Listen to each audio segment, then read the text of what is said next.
And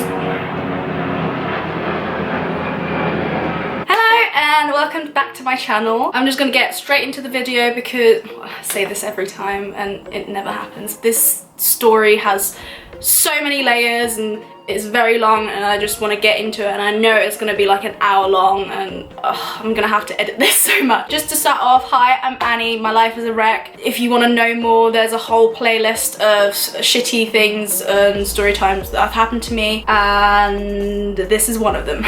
I just want to shout out this week's top comments, which are these two people. And what it basically means is if you comment something on my most recent video and I like it, then I'll shout you out in my next video. So if you want to be in the next video, just comment down below, you know the drill. So for those of you who have seen my first year housemate horror story, or whatever it was called, and my second year housemate horror story,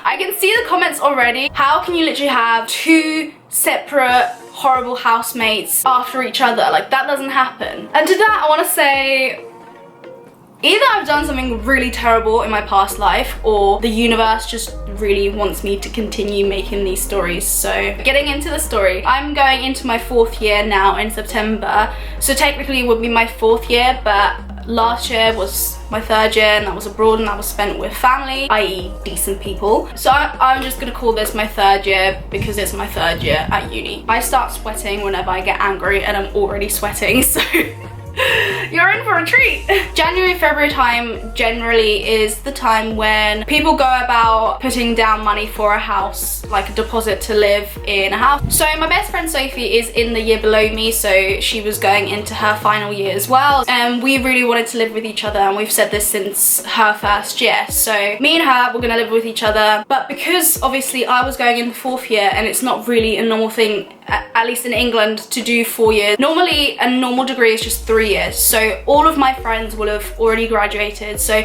I really didn't have anyone to kind of help bring into the house because 1, I was abroad, and 2, everyone will have graduated. So Sophie went about organising who we should live with. So she brought 2 friends in that she was in the same society with, and then 2 other girls joined in as well. And we started to get to know each other over the group chat. Obviously I was abroad, so I couldn't really meet them, and we finally put down a deposit for a house. We signed the contract and everything like that. Let's call this particular girl Megan. A couple of weeks of us getting to know each other over group chat, just chatting in general. Megan messages us and she says that she's really sorry, but that it looks like she'll be going on a semester abroad. And for her, it would make more sense to live in student accommodation on campus for the 1st term, because for the rest of the year, she'll be in Australia. It's around February time at this point, so we're confident we can find someone. So we tell her,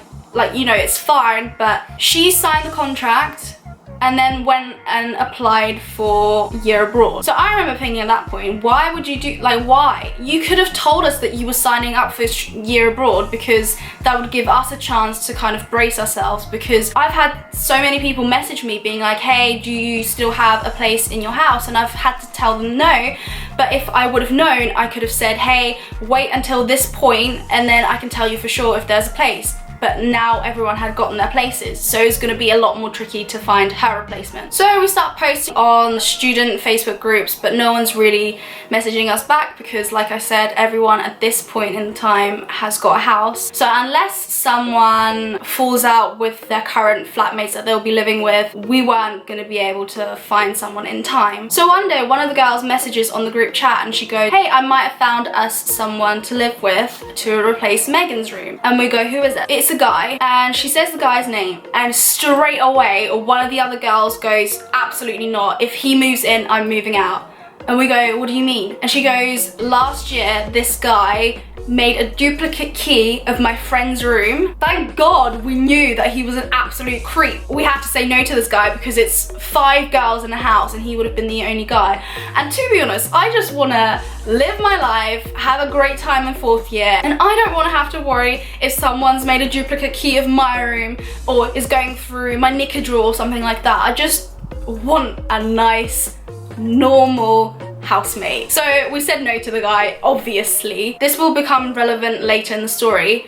it wasn't Megan who suggested this guy, it was one of the other girls. So just remember that. So then a couple of weeks pass.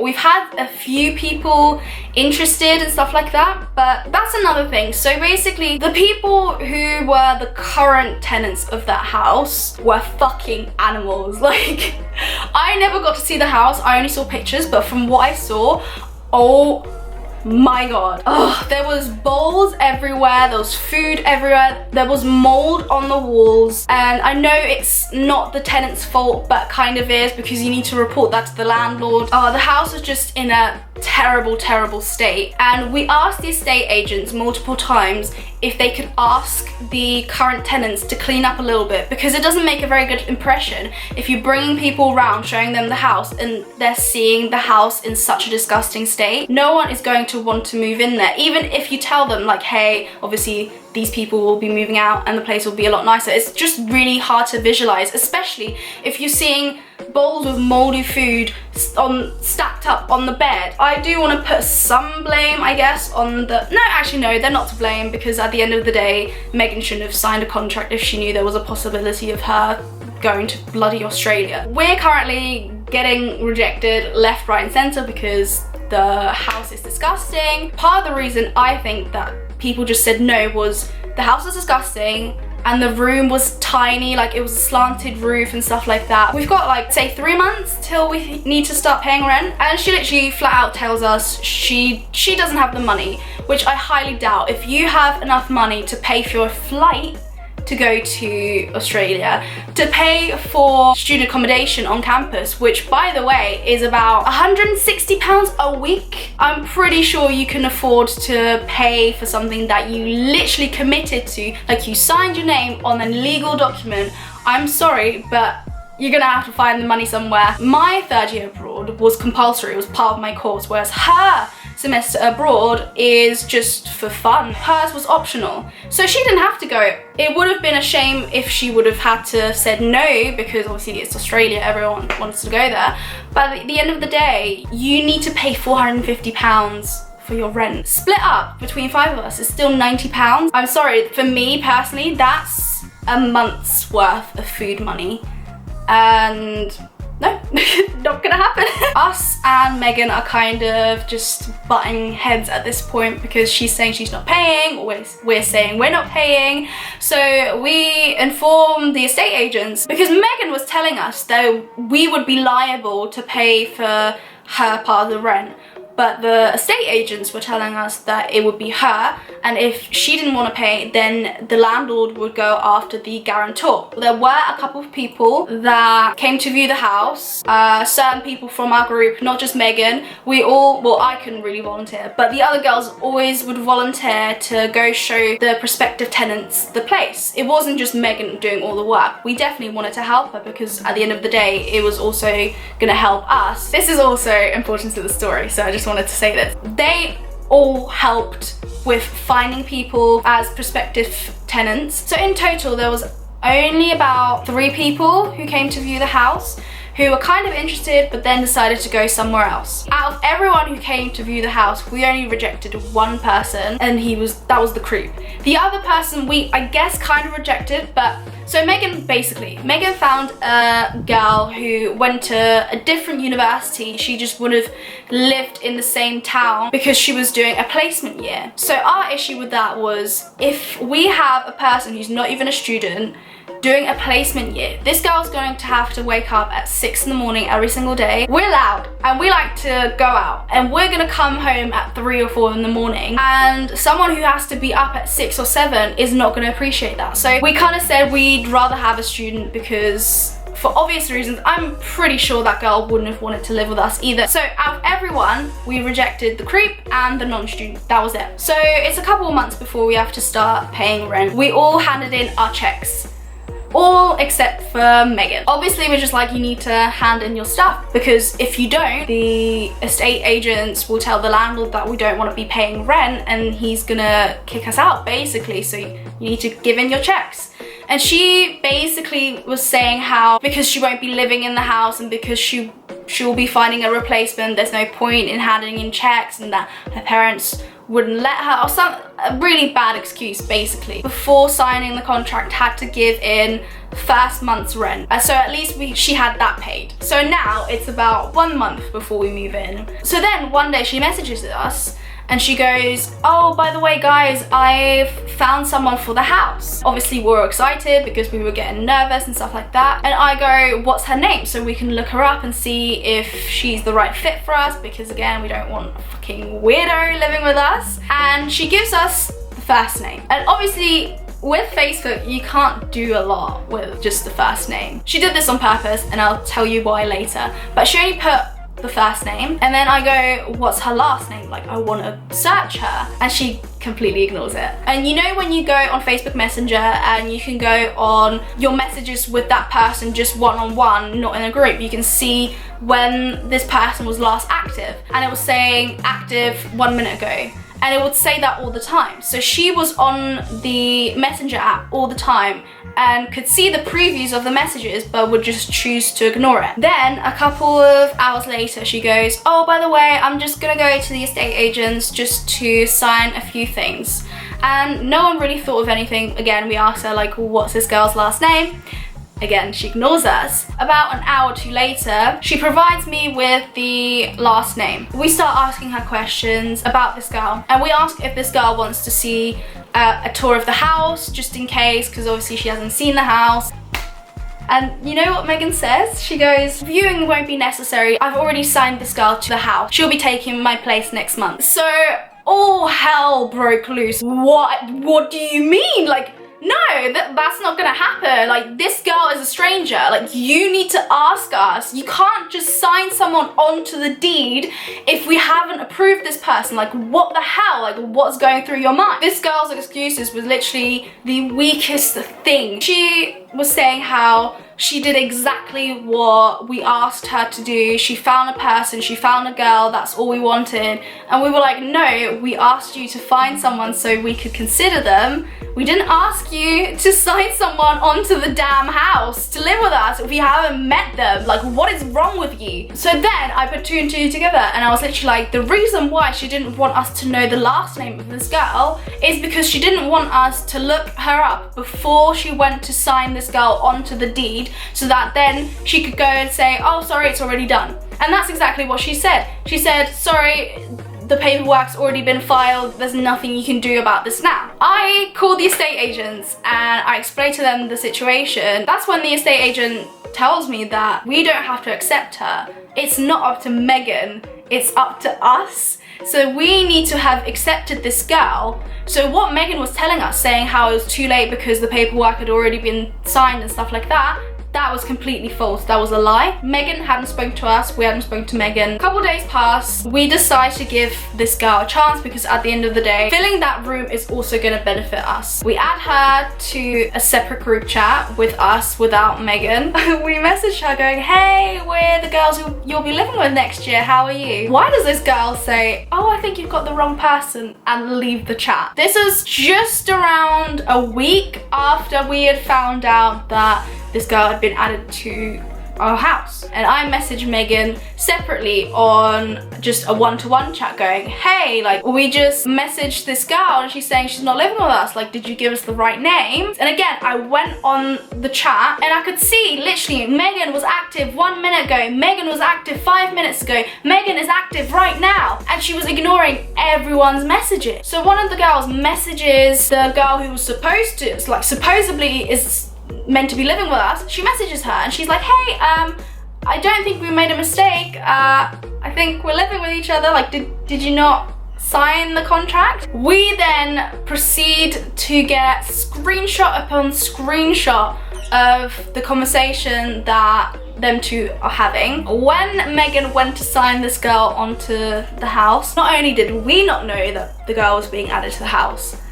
but the girl didn't know she was being added to the house. At this point, I'm just like, how can this get any worse. How can this situation get any more ridiculous? She goes on to tell us that she was interested in the house. She didn't consent. She didn't write her name. She didn't send any paperwork off. But Megan was so desperate to fill the house and not have to pay rent that she was willing to try and force this girl or intimidating her into living with us, because she obviously went to the estate agents and said, oh, she said she wants to live with us. But luckily the girl's parents were lawyers, so she told Megan, I've not signed anything. My parents have told me I've got no liability or anything like that. I don't have to pay for anything. So then we get sent all the screenshots between this girl and Megan. The most dangerous part of her lies, the girl who was supposed to come live with us, says, by the way, I know it may bother some people, but I just want to have full disclosure. I am bisexual and I have a same-sex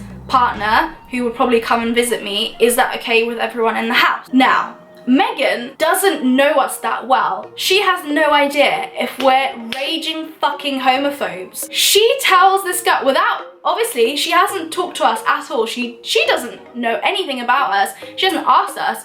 She tells this girl, oh no, it's fine, honestly, like, all of them have boyfriends anyway. And no, honestly, like, they won't mind at all. Obviously, all of us, we don't care what your sexuality is as long as you don't go through our knickers like duplicate making key boy.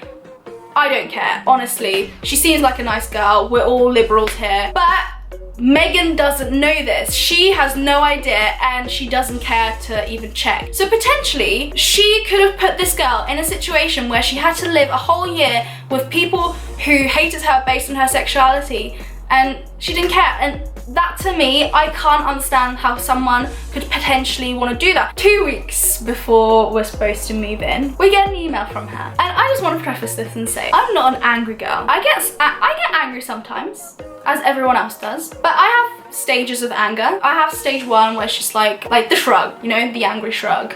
Like, okay. Stage 2 is I'm really fucking angry and I'm gonna fucking swear every fucking word because you fucking deserve it. Stage 3 is I get so angry that I literally jump over stage 1 and 2 and just start crying. That's how angry I am. I'm not sad, I'm angry crying. And that's all the stages I personally thought were in me. But when I read the email, I unlocked stage 4 anger. And instead of crying or swearing, I literally start screaming. Not anything in particular, just screaming. Obviously, I'm not gonna be a dick and show private messages, but what I will do is maybe paraphrase a couple parts of the email. And literally the first line after addressing all of us goes, I don't feel comfortable anymore living with you guys. You weren't ever going to live with us anyway. Like, what do you mean? She tries to paint herself as a victim. So remember when I said to you, Megan had only organized maybe 2 or 3, I can't quite remember, people to come and visit the house. Everything else was organized by us, and we only rejected 1 person, technically kind of 2, but the other person would have definitely rejected us as well, had she known that we're all very loud. This girl has the audacity in her email to say that she had organized 7 viewings and 7 people had been interested in joining the house, and we had rejected every person. She then goes on to say that she did have a lot more people interested, but because of our lack of interest, she couldn't ever arrange viewings. We didn't live at the house at that time, so how could we keep you from making viewing? There was nothing stopping you from making viewings except for the fact that you had no one to do the viewings for. I literally take it upon myself, because it was kind of a form of therapy, just like this is. And I wrote her a reply. And without showing you guys what I wrote, I copied and pasted her email and I highlighted every single point that was factually wrong or just a blatant lie. So this is the email, right? This is the start of her letter, and every single part that is highlighted in a different color is a lie, right? And this is me answering her lies. And then about her saying we need to pay for her rent, I said each tenant has a guarantor and that guarantor is liable for you. I said throughout this whole email, you have purposely skimmed through parts So I thought I would fill in the blanks, like where she admitted the fact that she added a complete stranger without their knowledge and our knowledge to the house who never consented to living with us. Funny how she forgot to mention that in her little email. So I wrote, we would at this point like to inform you that we have CC'd the estate agents into this email for transparency's sake. We know transparency has been a bit of an issue for you lately. To me, that was in the concluding sentence, and that was my personal jab at her, because throughout this whole ordeal, at no point has she ever managed to be truthful about anything. I also provided her with screenshots which were numerically ordered, corresponding with each answer, corresponding with each color-coded thing that she said was a complete lie. Of course, I didn't receive any reply because there was no reply. She could literally not reply anything besides saying, oh shit, yeah, you're right, fuck, I should do the right thing and own up to my mistakes and pay my dues. But of course, no, she doesn't want to do that. And what I also forgot to mention, before she sent off that email, we received a call from the estate agents that Megan was in the office with her parents, and they were saying that we were blocking her from moving out and blocking her from moving anyone into the house. So a couple days after that, we received that email. So her parents were involved, and I'm not sure if her parents knew what a lying snake they've brought up. I honestly don't know. Maybe she's told them the truth and they've been like, hey, look, we'll get you out of this mess, we'll fuck these innocent girls over just so you can flounce off to Australia, it's fine. And I just want to say, because I know this girl loves to play the victim, this video is in no shape or form meant to be abusive or intimidating. It's just me ranting about how much of a bitch and a snake you are. And I'm not calling you a bitch in an abusive way or an intimidating way. I'm calling you a bitch in a factual way, because you are one. Despite nearly having a Britney Spears circa 2007 breakdown, hopefully things will work out well, and I hope you enjoyed this video.